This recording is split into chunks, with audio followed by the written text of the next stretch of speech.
Hello, and welcome to another Incus release overview video. This one is going to be for Incus 6.2, which was released yesterday. I'm Stefan Graeber, I'm one of the maintainers of Incus, and let's look at what's new. So, in this release, similar to Incus 6.1, a lot of changes came from students at the University of Texas in Austin. Thanks a lot for that. They took a lot of the smaller issues, smaller features that we had open, and worked on them as part of their studies. So that's always awesome to see, and hopefully we'll get to see that more in the future. I know that for this particular group of students, that's effectively the end for this year. They had a fixed amount of time where they could do that, and that time's over now. But we did get contributions from, I think, somewhere between 25 and 30 or so people during that time, which is really good to see.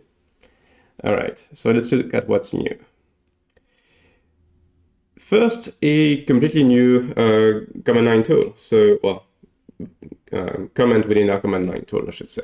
So that's Incus stop, which, as you would expect, shows you a live update of your instances as they're running and how much resources they use, and you can sort that data whichever way you want. By default, it's just an alphabetical order of the instances, but you can switch to either most CPU time consumed, which shows you CPU time in seconds of CPU time consumed, amount of memory consumed, amount of disk consumed. Then we've got another extension to our resources API. So that's the API that Incus offers, which exposes a lot of the hardware information of the system. So things like the list of GPUs, network cards, disks, PCI devices in general, and more.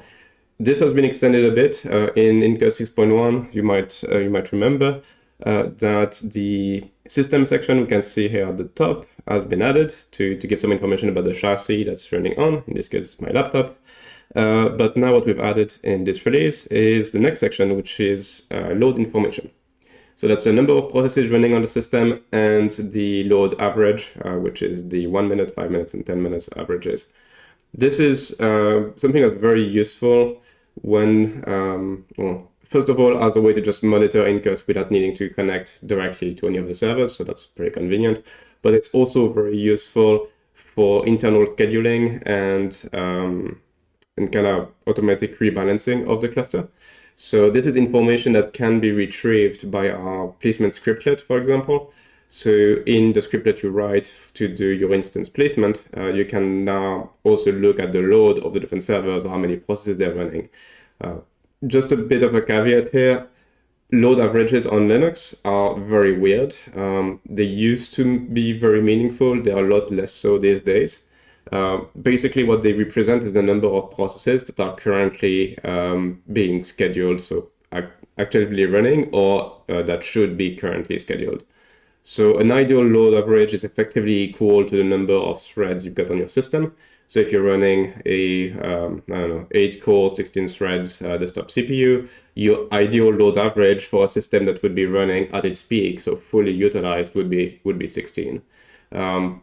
A lot of people can now go by the it should be below 1, which, I mean, that was true back when Linux was first created and we were running on single processors, single core systems.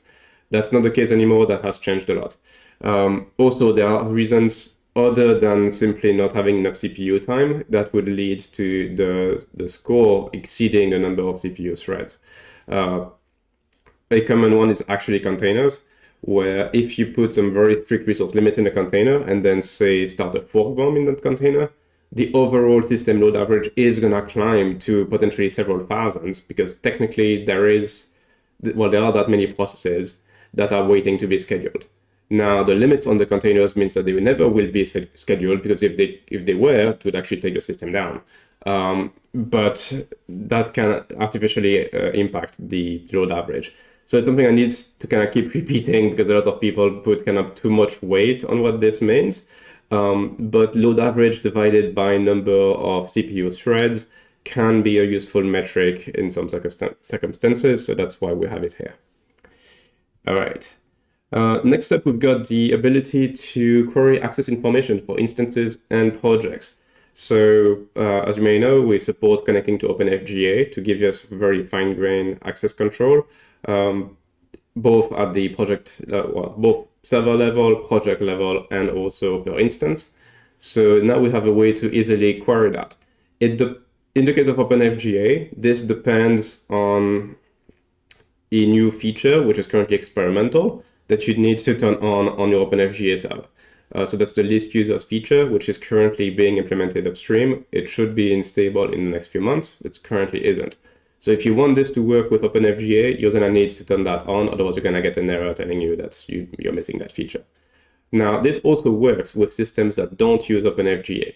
In those cases, what you're going to get are far fewer roles, because the only thing you get without OpenFGA are effectively an operator or an admin role. And it will show you your certificates instead. So telling you this particular TLS certificate is an operator of this project. There is no instance level granularity with TLS access, but yeah, effectively this will still work and show you, in this case, the project-wide permissions as they get applied to specific instances. In the output above, that's just what's running on my desktop, or in this case it was my laptop.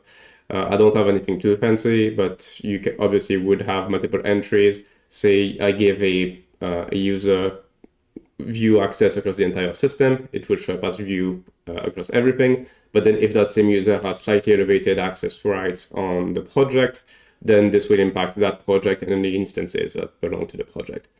So that just all works and gives you like a pretty clear view of what's going on. Next is a slightly terrifying feature, but also one that I really wished I had a few times in the past, which is the ability to forcefully delete a project. By default, if you try to delete an Incus project and it's got anything inside it, it's gonna just fail. And you're gonna have to go and look at what it contains by using something like Incus project info. And then go and manually delete everything it contains until it's empty, at which point you can delete it. That's obviously the very safe way to do this, but now we have a separate way to do it with a force flag, which will, on the server side, look at everything within that project and proceed to delete everything in the right order so that the project itself can go away. Again, very convenient if you're doing development and you don't really care and you just want to throw a project away. Very dangerous in a production environment. That's why the command line tool will always prompt to confirm that you know what you're doing, that it's the right project you want to delete, because it will go and wipe everything for you. Next is a new function, so that's get project, which is available through our instant placement scriptlet. So that's effectively, as I was mentioning earlier, like we're adding more and more features that are exposed to that scriptlet, mostly because I actually want to use it for a few of my use cases, and I found some things that were lacking. So get project is one of those. It effectively will let me have a placement scriptlet that looks at project restrictions. So it can look at the particular instance being placed, go look at what project it belongs to, pull the project info, see the project is restricted, and then apply different rules based on that. So that's the idea, but it also lets you set specific user config keys, so like the user.something on the project, and then use that within your placement rules as well. So that's starting to make the instance placement scriptlet very, very powerful, as they can now not only get the information about the instance being placed and where it can potentially go to, but also has the ability to fetch a lot of information about the individual servers, a lot of information about other instances, whether it's in the same project, on the same servers, or both, get information about the specific cluster state, and now get information about the project as well. This can lead to scriptlets taking quite a bit of resources, so people need to be mindful of that. You don't really want to do a loop that then calls those functions constantly, because that is hitting our API and our database, and in some cases that needs to actually go fetch data on the actual servers. But in most cases, it's the kind of thing where you just call it once within a placement event, which is then fine. All right. Then at the API level and also CLI, we've got the ability to query across projects.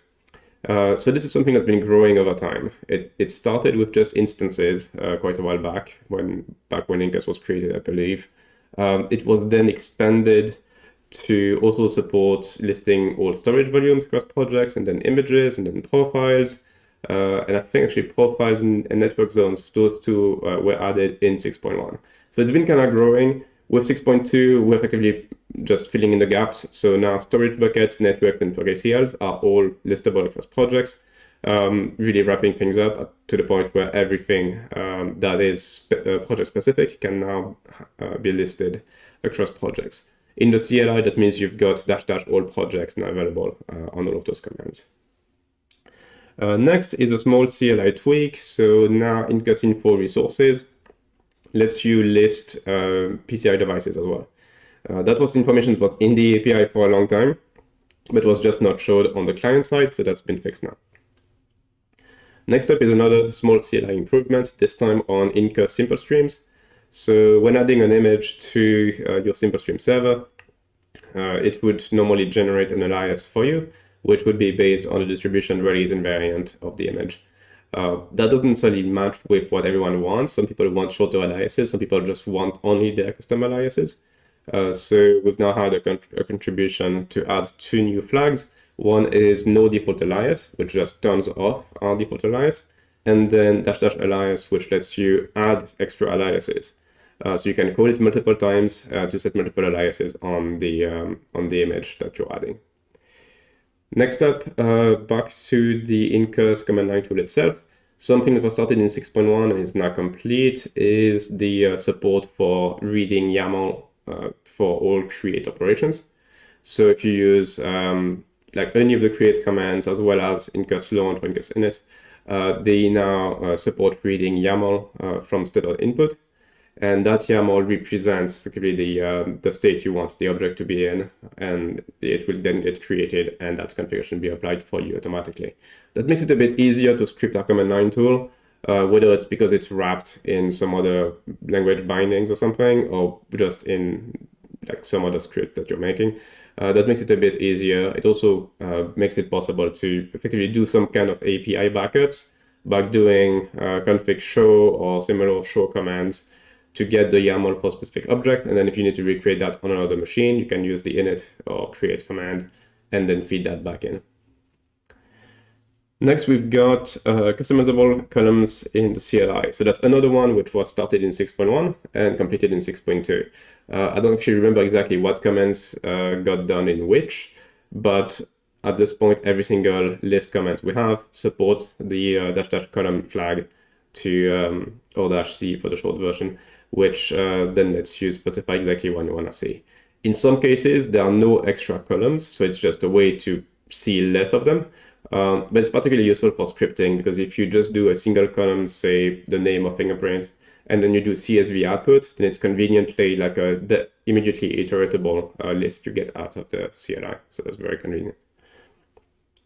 And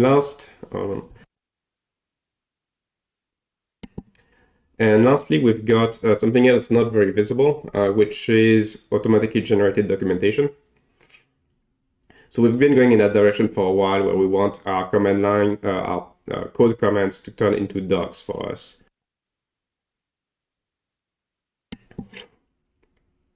And that's exactly what we have now. So we support, we already had, I don't even remember, like maybe a dozen different things supported. Now we've added network zones, image restrictions, kernel limits, and a bunch of devices. That's not the whole thing yet. There's still more to come, but that's pretty good progress there. This is also something that we are using. It's effectively exposed in the API as well.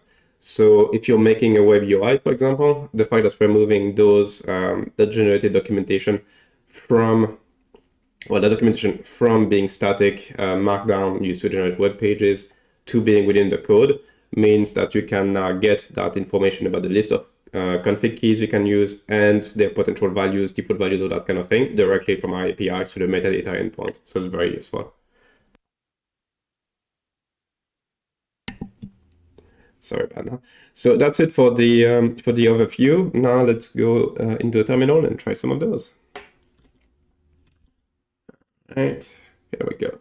So first thing is Incus stop. So why don't we just try that and see what happens?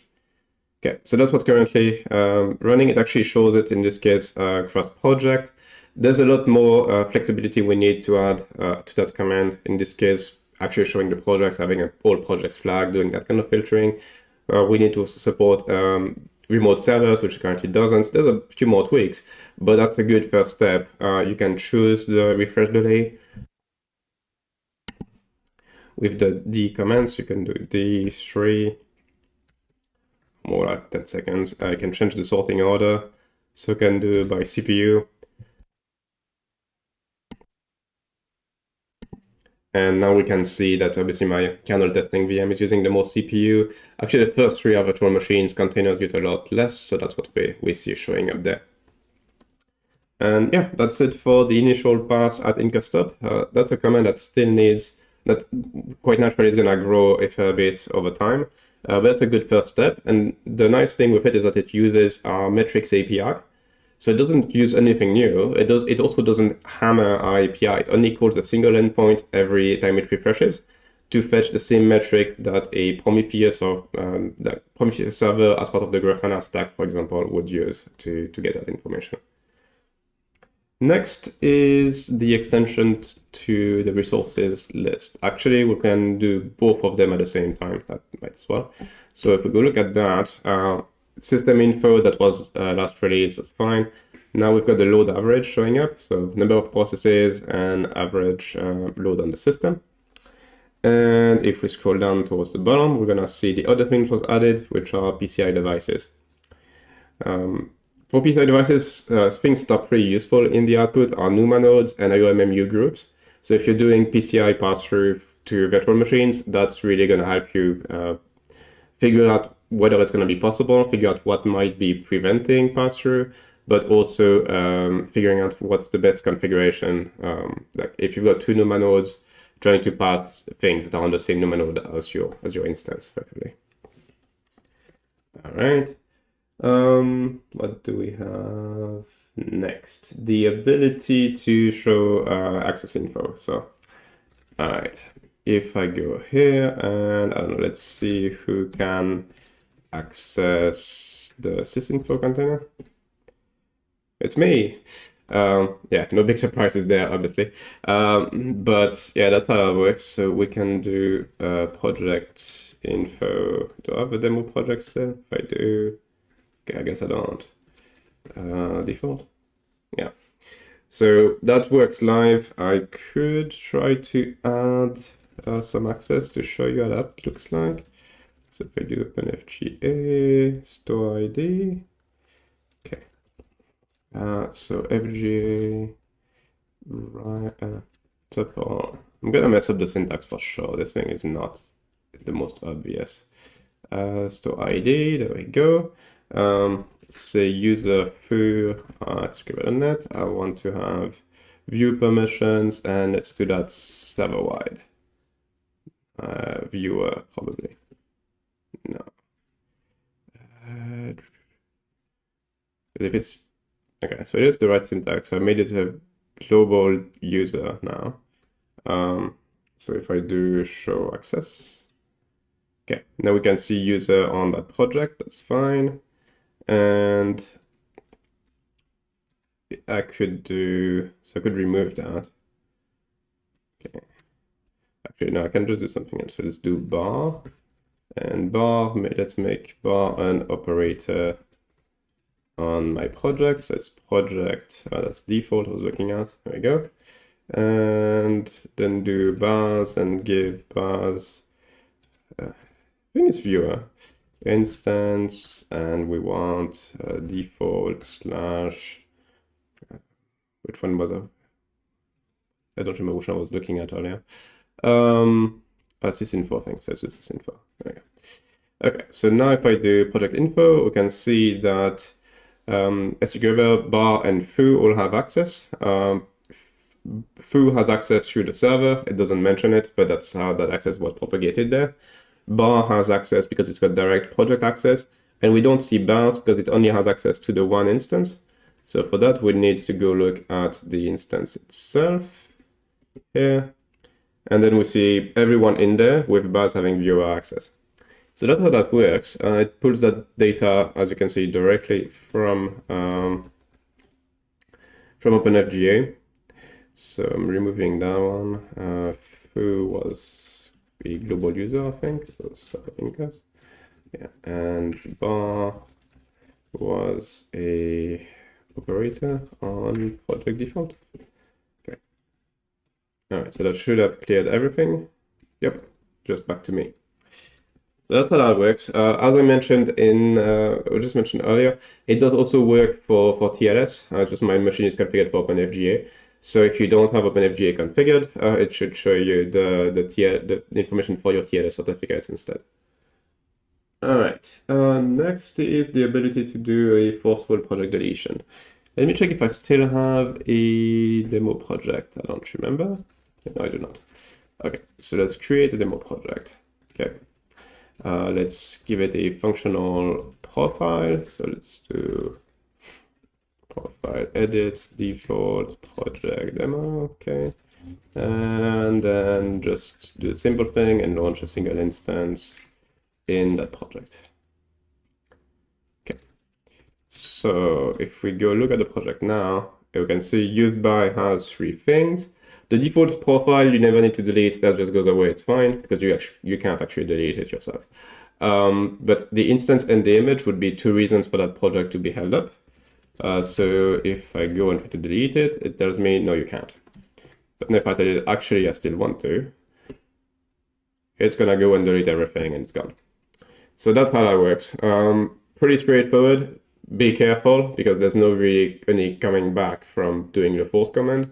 As I mentioned, it will always prompt because yeah, this is a bit terrifying. Alrighty, next up is the scriptlet function. I can't really show that one because I don't have a cluster handy that's running 6.2 right now.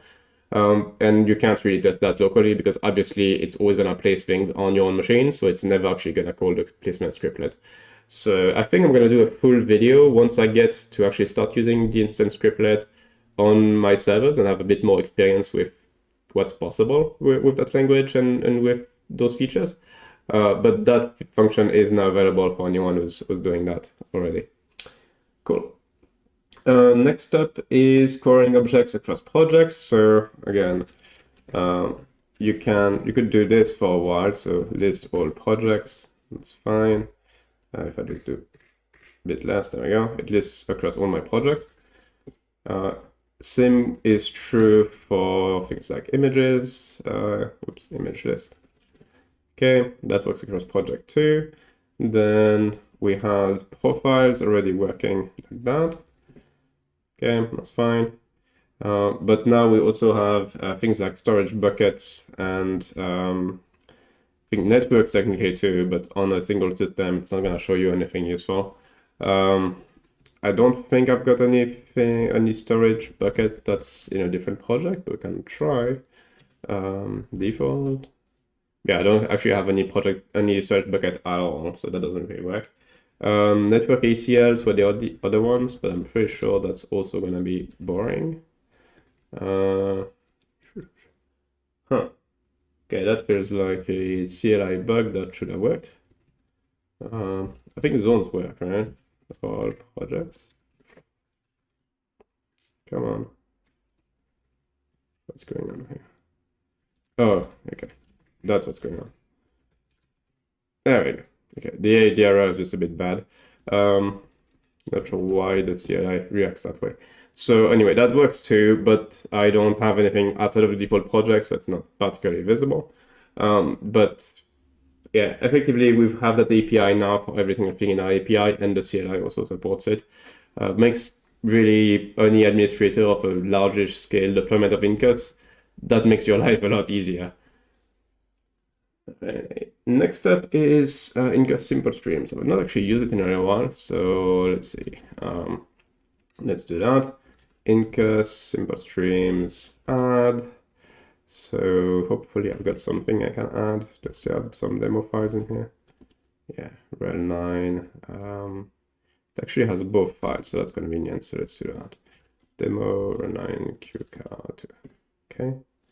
Missing variant property. Okay, so it does have the metadata file, but not in a format it likes. So let's just generate a new one then. rel9.style. Okay. Operating system 9, name Red Hat and Linux. 9. Default is fine. Architecture name x86-64, I think. Yeah, so it shows description is going to be that. That's fine. And now we've got a tarball we can ingest. Now, if I do that, I'm going to see, it's actually going to be a good example of the problem. So it's now looking at the file and hashing it and stuff. That's fine. And if we go look at the metadata for it, so it's going to be in images. Okay. We see the product name here is rather long with a bunch of spaces. And the alias that it computed for it is here. It also contains a bunch of spaces, which is not ideal. So let's say you don't want to do that. So I can do list and then remove this thing. Or is it delete? I'm not really cool right now. Okay, let's remove. Cool. Okay, so that's been removed. Now we can do no default aliases, the default alias. And then alias, I would like it to be instead rel/nice, and default doesn't really matter, let's remove that. Just do, actually we can do both. So let's do rel9 default, and also give it rel, and also give it rel/9. So again, it's hashing it. And now if we go look at the metadata, here we go. Come on. So now that means that that image would be reachable as rel/9 or rel/9/default, and the long automatically generated alias is gone. So that's what that feature does. Next one is the ability to feed YAML to all of the commands. I'm not gonna go through that. There are actually examples on pretty much all of the commands on how to do that. So you can see here, like create with config from config YAML. If you want to get the data for it, it will be config show. That gets you the config. You can write that as YAML, feed it back in through the create command effectively. So that works. Customizable column lists in the CLI. So as you probably know, you can do that already on the Incus list itself. Now we've got it for everything else. I'm trying to figure out what a weirder one would be in the list. I guess network didn't used to have it probably. So there we go. It works for networks as well. We can probably do a PV4, PV6, etc. So type probably, yeah. So that works just fine, as one would expect. And as mentioned, that makes it very easy for scripting, because if you want just a list of names, you can then do CSV output, and you get something you can iterate through immediately. So for scripts, it's really, really convenient. I use that quite a lot for instances, because I can do things like I want only my stopped instances and only those that are containers, and I want just the name and in CSV format. And that gets me those immediately. So I can then iterate and do whatever I want without needing to like manually prepare that list effectively. And the last one is the auto-generated documentation. So yeah, not too much there. I'm wondering if I can show the metadata endpoint. I just don't remember what it is. Let me go look up at the source real quick. Okay, the root is metadata configuration. Okay. All right, so there's actually that endpoint you can hit if you're doing any kind of integration with Incus, and that's what gives you the information for all of the different devices. So if I pipe that through less, and we go look at, as I mentioned, USB devices are new. So if we go look for USB, you can see now here, USB devices are here with the keys for all of the config keys directly there. So if you're writing whether it's a web client or anything else, you can actually use that endpoint to pull what the configs are that are supported on a given object, and that gets you their default value, long, short description, type, etc. So that's very, very convenient as a tool. But it's not fully covered yet. We're still going through that process of moving all of our fixed documentation to that format. And that's it. That's Incus 6.2 for you. As usual, it's rolling out. It's in my package repository right now, so in the Zabbly package repository.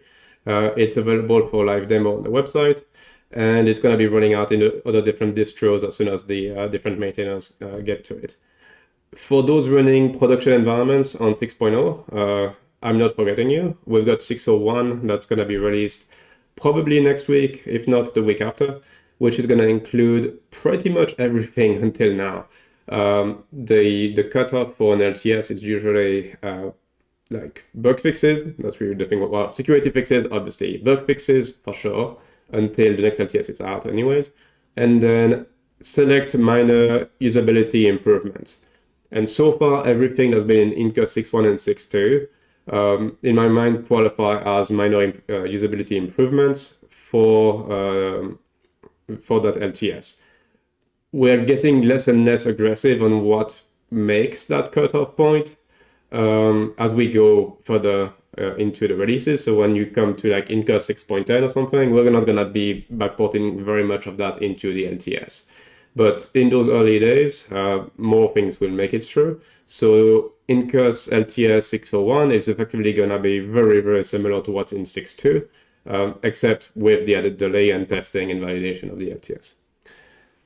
And that's really it. If you've got any questions about Incus 6.2, feel free to leave them down below in the comment section or go on our forum and chat there. And I'll see you in the next one. Bye.